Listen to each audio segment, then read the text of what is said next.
जी, अस्सलाम वालेकुम। मैं ख़ालिद शहज़ाद और आप देख रहे हैं मेरा यूट्यूब चैनल। और हमारी इस वीडियो में हम थोड़ी सी बात करेंगे प्रोसेस रिलेटेड जो प्रॉब्लम्स आती हैं ख़ासतौर पर स्टूडेंट्स को, पाकिस्तानी स्टूडेंट्स को इवेंचुअली, कि उनको प्रोसेस रिलेटेड अपनी क्या क्या मसाइल और प्रॉब्लम्स का उनको मसला होता है जो वो फेस करते हैं।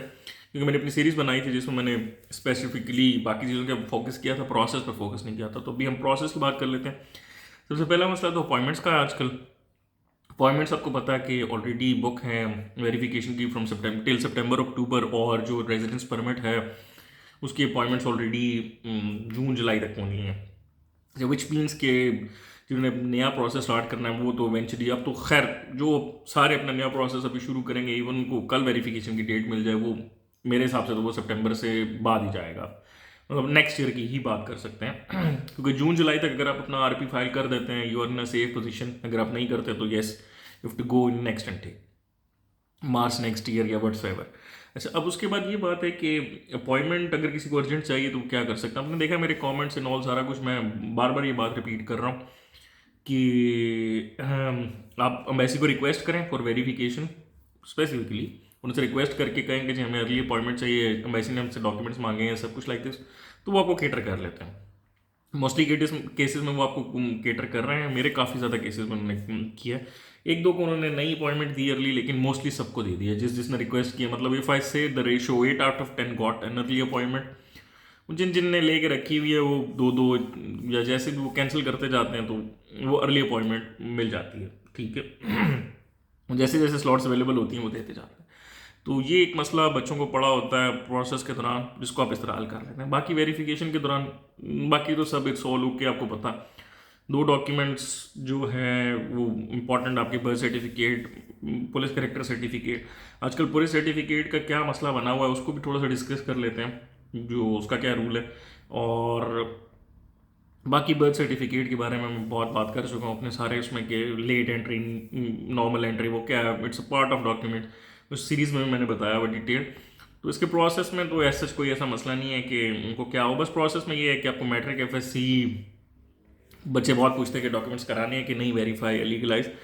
तो भैया वो आपकी यूनिवर्सिटी पर डिपेंड करता है। कुछ यूनिवर्सिटीज़ मांगती हैं, कुछ नहीं मांगती, मोस्टली नहीं मांग रही हैं आजकल। तो अगर नहीं मांग रही तो आपको कराने की ज़रूरत नहीं है, आप अपने 160 यूरोज़ बचा सकते हो। आगे आज तक उनकी ज़रूरत कभी नहीं पड़ी। अच्छा, अब वो पुलिस करेक्टर सर्टिफिकेट का नया रूल क्या आया है जो जिसके बारे में वो तंग कर रही है। नया रूल नहीं है, ये पुराना रूल है। क्योंकि मैंने आपको बताया था मेरे टाइम पे हम दो ऑलरेडी बनाते थे। मतलब एक हम सबमिट करते थे फॉर द वेरिफिकेशन, वो लीगलाइजेशन के टाइम हमें 2-2.5 महीने में लीगलाइज वो वेरीफाई मिल जाता था। क्योंकि पुलिस सर्टिफिकेट 3 महीने के लिए वैलिड होता है, तो हम उसको जाके लीगलाइज कराते थे। लेकिन जब हम आरपी सबमिट करने जाते थे तब तक वो एक्सपायर हो जाता था। तो इस सारे चक्कर में हमें आरपी के टाइम पे नया बनवा के लेके जाना पड़ता था। तो अभी भी यही हो रहा है। वो अब कहते हैं जी आप अपना पहले वाला ही लीगलाइज कराएं, लेकिन अब वो जो है थोड़ा सा उनको भी पता चला कि ये मसला थोड़ा दूसरी लेवल पे बिगड़ रहा है। तो वैलिडिटी जो होती है ना पुलिस सर्टिफिकेट की, मैं पहले भी बता चुका हूँ, उस पर 6 मंथ लिखा होता है, लेकिन वो 3 मंथ्स की वैलिड होती है। तो अगर आपने वेरिफिकेशन के लिए डॉक्यूमेंट सबमिट कराएं और 3 महीने से ऊपर हो गए हैं तो आप नया ले जाएं और आप उसको लीगलाइज करा लें, और at a time of RP आप सबमिट कर लें। अब आरपी के टाइम पे जब आप सबमिट करते हैं उस पर टाइम अगर थोड़ा रह जाता है तो आपके अप्रूवल के टाइम पे फिर आजकल वो कह रहे थे ऑस्ट्रियन जो मैजिस्ट्रेट हैं आपके, आजकल बहुत सारे बच्चों को आया कि अपना नया पुलिस सर्टिफिकेट लीगलाइज करा के भेजें और विद इन 2 वीक्स लीगलाइज करा के भेजें। तो अब वो उन सब ने अर्जेंटली बनवाए, एक एक दिन में मोफा से टेस्ट कराया, एम्बेसी को ईमेल्स की, रिक्वेस्ट की कि जी वी नीड अर्ली अपॉइंटमेंट। उनको एम्बेसी ने 1-2 दिन में केटर किया, फ़ौरन लीगलाइज करके दिए। ओल्ड वेरिफिकेशन पे लीगलाइज हो जाता है तो उनको वो करके साथ साथ करके सबमिट किए। तो विच वॉज ऑल ओके, ठीक है, कोई इतना बड़ा मसला नहीं है, सॉर्ट आउट होने वाला मसला। लेकिन यही बात है कि ख्वारी है थोड़ी सी। बाकी आजकल वो क्या कर रहे हैं, आप अगर 3 महीने के अंदर अंदर आपकी वो है लीगलाइजेशन, तो वो आपको दे के आपका पुराना वाला ही लीगलाइज कर देते हैं और आपको कहते हैं कि आप नया ले आओ। बच्चे वैसे मोस्टली आजकल नया बना के ले जाते हैं खुद ही, तो वो नए वाले को लीगलाइज कर देते हैं, विच गोज गुड। तो ये सारा प्रोसेस होता है। अच्छा, इसके बाद अब आपने जब इस प्रोसेस से आप निकल गए, यहाँ पे भी कोई मसला नहीं होता। लीगलाइजेशन आपको पता है 1 डे प्रोसेस है, सुबह जाओ शाम को डॉक्यूमेंट्स वापस मिल जाते हैं। उसके बाद आप एम्बेसी को भेज, आप अपनी यूनिवर्सिटी को भेजते हो। यहाँ पे आपके प्रोसेस में जो है वो कुछ लड़कों को ये बहुत होता है नोटरी डॉक्यूमेंट्स भेज दें, ओरिजिनल ना भेजें। प्लस स्पेशली जब आपने 2-2 3-3 यूनिवर्सिटीज़ में अप्लाई करना है, उन सब ने ओरिजिनल मांगने हैं, तो आप क्या कर सकते हैं। डेट्स ऊपर नीचे करके थोड़ा सा आप प्ले कर सकते हैं पहले, अगर आप ओरिजिनल भेजने भेजने के लिए ओके हैं। तो वो ये है कि जहाँ पे जिन्होंने सिर्फ ओरिजिनल मांगे हैं आप उनको सिर्फ ओरिजिनल दे सकते हैं, या एक को भेज के वेट कर सकते हैं जब तक वो वापस आते हैं, तब आप दूसरी को भेज सकते हैं। ठीक है, क्योंकि यूनिवर्सिटीज़ एक दो ने ट्राई किया कि जी आप हमारी डॉक्यूमेंट डायरेक्टली उसको भेज दें या किसी और को दे दें, तो यूनिवर्सिटीज़ ने ये नहीं किया बेसिकली। जेकी ने तो नहीं किया, कुछ यूनिवर्सिटीज़ ने शायद किया हो मे बी, लेकिन मोस्टली यूनिवर्सिटीज़ ने नहीं किया। अच्छा, तो आप या एक ये काम कर सकते हैं, वापस मंगवा के फिर दूसरी यूनिवर्सिटी में भेज सकते हैं टाइम डिफरेंस करके, एक काम। दूसरा काम ये कर सकते हैं, जो नोटरी अटेस्टेड मांगती हैं जो यूनिवर्सिटीज, आप उनको वो भेज सकते हैं, वहाँ से सारा मामला okay, it would be okay.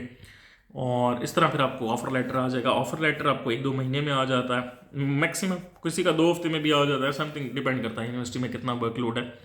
और उसके बाद फिर आपको अकोमोडेशन चाहिए और बाकी अपने अपने सारे डॉक्यूमेंट्स करने हैं। प्रोसेस रिलेटेड आपको इंश्योरेंस का मामला होता है कि इंश्योरेंस कहाँ से लें, क्या करें, किसी भी ट्रैवल एजेंट से ले लें। शेंजन स्टेट के लिए health insurance, travel insurance, it's the same thing, 9,000 10,000 की मिलती है 1 साल के लिए, वो ले लें तो वुड बी ओके।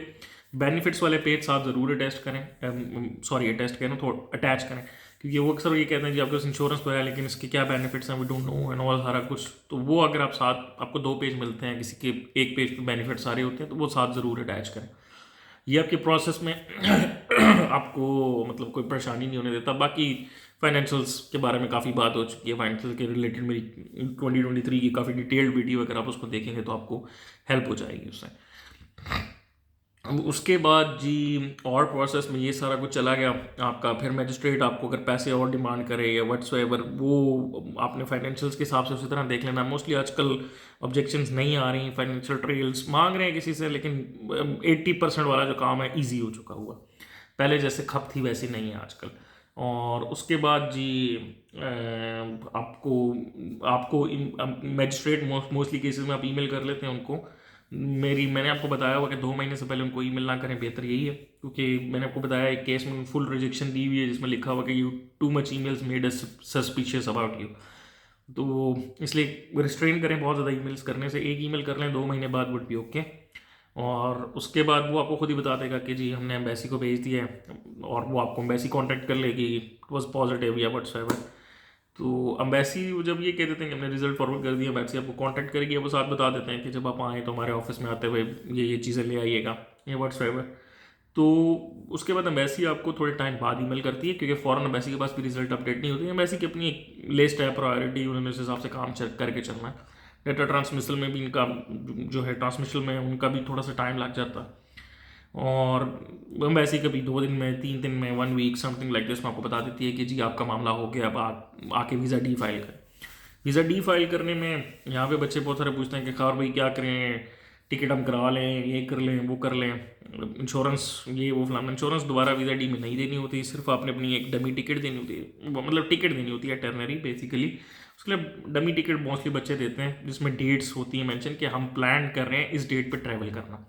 अब वो कहाँ से बनती है, वो किसी भी ट्रैवल एजेंट से बन जाती है, जैसे आपने इंश्योरेंस ली होगी वही बना देगा। तो आप बहुत उनको सिर्फ ये डेट्स देखनी होती हैं कि आप किस डेट्स पे फ्लाई करते हो, ठीक है। उसमें आप ओरिजिनल भी करा लो अगर आपको यकीन है। आजकल तो वीज़ा डी एक दिन में वो दे रहे हैं, अगर आपको यकीन है 1-2 दिन में आपका वीज़ा डी आ जाएगा व्हाट्सएवर, तो आप टिकट्स भी करा सकते हैं, उसमें भी कोई अर्ज नहीं है। लेकिन मैं सबको रिकमेंड यही करता हूँ कि एक दफ़ा आपका हो जाए वीज़ा डी एंड ऑल सारा, क्योंकि पाकिस्तान के हालात का कुछ पता नहीं है, पॉलिटिकल अनस्टेबिलिटी है बहुत ज़्यादा। और मतलब अनस्टेबिलिटी का इससे क्या ताल्लुक है, वो ये है कि कभी कभार रास्ते बंद हो गए, समथिंग लाइक दिस, आप वीज़ा नहीं कलेक्ट कर सके या पासपोर्ट नहीं कलेक्ट कर सके, समथिंग लाइक दिस, रास्ते बंद हो जाते हैं जो मसाइल, तो फिर देर इज़ अ प्रॉब्लम, फिर आपके लिए मसाइल बनते हैं। तो मुझसे बचने के लिए अगर आप टिकट बाद में करा लें अपना पासपोर्ट कलेक्ट करके एंड ऑल सारा कुछ, तो इट्स ऑल्सो ओके, ठीक है। ये सारा इसके प्रोसेस में रफली ये कुछ थोड़ी बहुत ही प्रॉब्लम होती हैं। और बाकी अब बच्चे ये पूछते हैं कि हम अकोमोडेशन कब से बुक करें। अकोमोडेशन यार जो आपका कोर्स है उससे आप हफ्ता पहले की बुक कर लो, समथिंग लाइक दिस, तो इट वुड हेल्प। अच्छा, अब जब से आपकी अकोमोडेशन होगी ज़ाहिर है तब से आपको वीज़ा डी मिलेगा, तभी आप ट्रैवल कर सकते हैं। 2-3 बच्चे ये पूछते हैं कि जी हम अपनी क्लासेस से पहले जा सकते हैं व्हाट्सएवर, हम मतलब हमारी सितंबर में क्लासेस हैं, हमें रेजिडेंस परमिट जो है जुलाई अगस्त में हमारा अप्रूव हो जाता है, मतलब मई जून जुलाई में अप्रूव हो जाता है, तो हम जा सकते हैं। बिल्कुल जा सकते हैं, जाओ, क्यों नहीं जाना, जाओ जाके एक्सप्लोर करो। मैं तो पहले कहता हूँ 1 महीना जाओ और जाके रहो, चीज़ें एक्सप्लोर करो, जॉब्स के बारे में ढूंढो एंड ऑल सारा कुछ।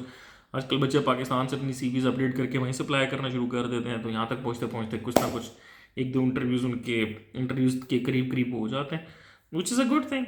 तो आपको करना चाहिए, बिल्कुल ऐसे ही करके आना चाहिए आपको। तो ये एक अच्छी बात है, इसमें कोई बुरी बात नहीं। और इसके अलावा प्रोसेस में और क्या मसाइल, मोस्टली यही मसाइल होते हैं प्रोसेस में। इसके अलावा कुछ और बातें जैसे जैसे आती जाएंगी मैं इंशाल्लाह उनको क्लियर करता जाऊँगा। Thank you so much for watching. अल्लाह हाफ़िज़।